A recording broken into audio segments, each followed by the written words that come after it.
मंत्रिपदाचा राजीनामा दिल्यानंतर जळगाव आणि उत्तर महाराष्ट्र काही भागातून कार्यकर्ते एकनाथ खडसे यांच्या भेटीला येतात। खडसेंच्या राजीनाम्यानंतर काल रामटेक बंगल्याबाहेर अनेक कार्यकर्त्यांनी हजेरी लावली। तिकडे खडसेंच्या राजीनाम्यानंतर जळगावात पदाधिकाऱ्यांचं राजीनामा सत्र सुरू झालंय। जळगाव पालिकेतील 13 नगरसेवकांनी आमदार सुरेश भोळे यांच्याकडे राजीनामे दिले।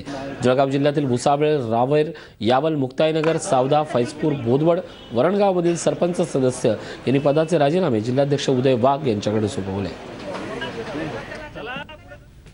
नाथा भाऊंवर जो आरोप लावून त्यांना मंत्रिमंडळातून बाजूला सारण्यात आला आहे, त्यांच्यावरील हे आरोप जोपर्यंत निर्दोष होत नाही आणि त्यांना परत त्यांच्या पदावर घेत नाही, त्यांना मंत्रिपद बहाल करत नाही, तोपर्यंत जळगाव जिल्ह्यातील सर्व पदाधिकाऱ्यांनी, नगरसेवकांनी, जिल्हा परिषद सदस्यांनी काम न करण्याचा निर्धार केलेला आहे। आम्हाला पक्षाकडून अशी अपेक्षा नव्हती। आम्हाला आमचं एकच म्हणणं आहे की जोपर्यंत भाऊंना त्यांच्या सन्मानाने मान पूर्ण सन्मानासहित त्यांना त्यांचे मंत्रिपद दिले जात नाहीत, तोपर्यंत आम्ही भारतीय जनता पार्टीचं कुठल्याही पदावरती कुठल्याही प्रकारचं काम करणार नाही। आणि नाथा भाऊंचा जर राजीनामा घ्यायचा होता तर त्यांनी अगोदर दिवस त्यांनी थांबायला नको होतं।